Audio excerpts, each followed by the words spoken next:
Nestled between San Francisco and Los Angeles is San Luis Obispo. It offers smaller communities, much different than the larger metropolitan areas of California. Once a preferred prison for inmates serving time in California, over the last few years, violence and riots have taken a toll on the reputation.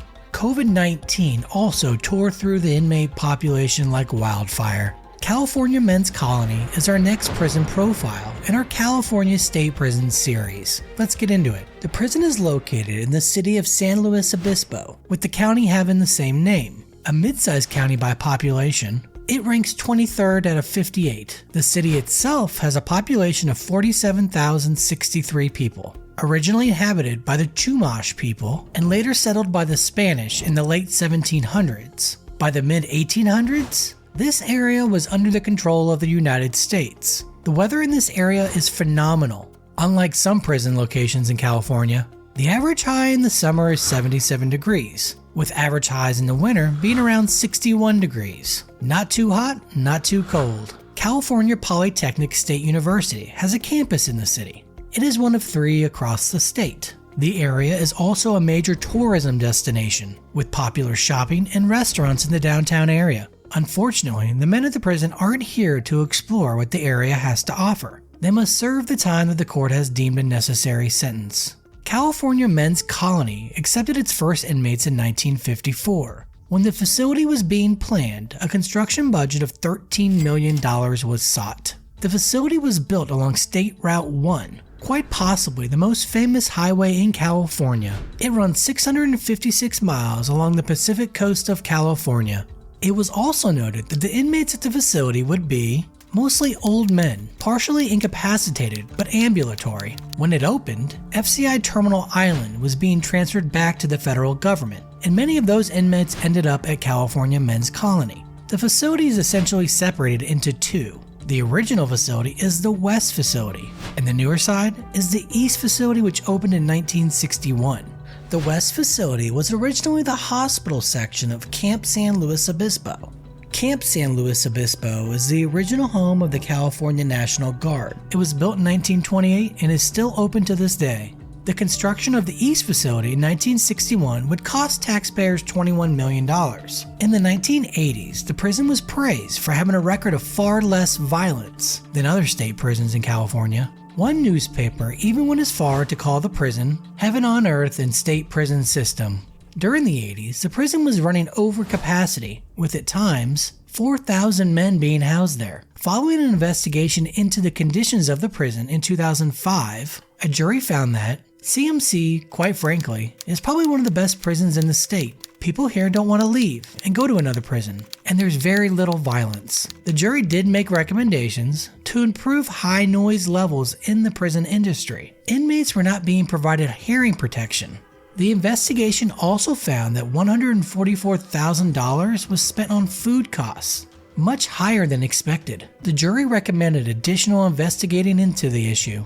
The 1990s continued the reputation of the best place to do your time. The public affairs officer at the prison noted that the prison doesn't tolerate gang activity and will transfer any inmate that is suspected of such. He was quoted as saying in 1999, "Because we're neutral territory, the inmates want to be in this prison. This is still a prison and violence is bound to happen." A female correction officer was attacked and sent to a local hospital in 2016. The attacker had been serving a life sentence for murder. In 2017, 160 inmates were involved in a riot in the prison rec yard. One inmate, Matthew Cook, was stabbed to death during the incident, with multiple other inmates also receiving slash and stab wounds. In 2019, another riot in the recreation yard in the medium security section would pop off. A group of 35 inmates rushed another group of 15. 2 warning shots and diversionary devices were fired into the yard. 2 were injured during this melee.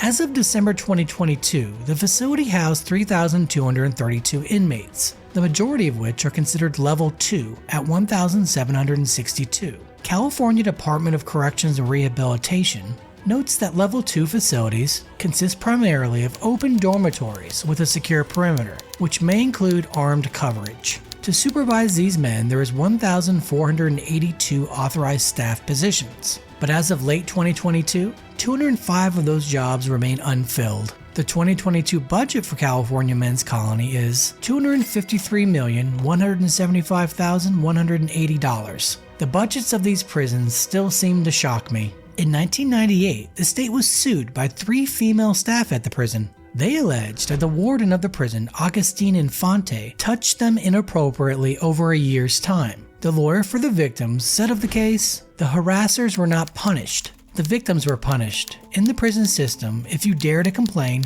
you will be punished." That is what this lawsuit was about. A total of $4.3 million was paid out to the victims. CDCR had moved Infante to California Men's Colony after complaints at the previous prison he had been employed. The major takeaway from this is that they knew he was a problem. In a special report from 2019, an investigation by a local newspaper found that officers were receiving reduced charges or no charges at all when being arrested. A correctional officer at the prison was arrested in 2015 for DUI. He was with 2 other officers at the time, in the car. The officer that was arrested received a massively reduced sentence. In a weird story, the local golf course, Dairy Creek, reported in 2016 issues with watering the greens. The golf course used recycled water from the prison. When the population was reduced at the facility, less water was being used. This resulted in not enough water for the course. They also didn't have the money to purchase water outright. The connection between the community and the prison can sometimes have unknown consequences. In 2022, it was announced that the West facility would be closed. But this wasn't the first time California has announced this change. This was part of a push for more financial accountability by Governor Newsom. According to the Regional Economic Action Coalition, the loss of even some of these jobs will have a big impact that will be felt widely across our community.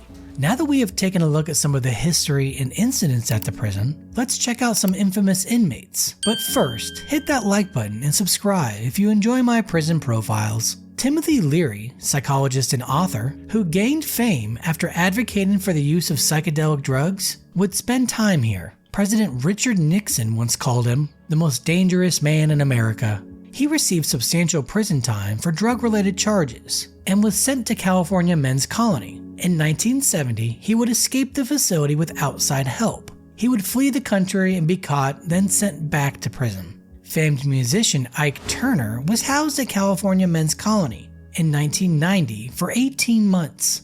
He had been arrested for cocaine-related charges. A high-profile inmate currently housed at the prison is Craig Pyer. Pyer worked for the California Highway Patrol and was an officer for 13 years. He murdered a woman and threw her body down a 65-foot ravine. It was later revealed that Pyer had been targeting women that he had pulled over. In 1988, he was convicted of the murder and sentenced to 25 years to life. Pyer has been denied parole several times and will likely never be released. This was a chasing crime profile of California Men's Colony. Let me know your thoughts on this prison in the comments. Thanks for watching. As always, see you next time.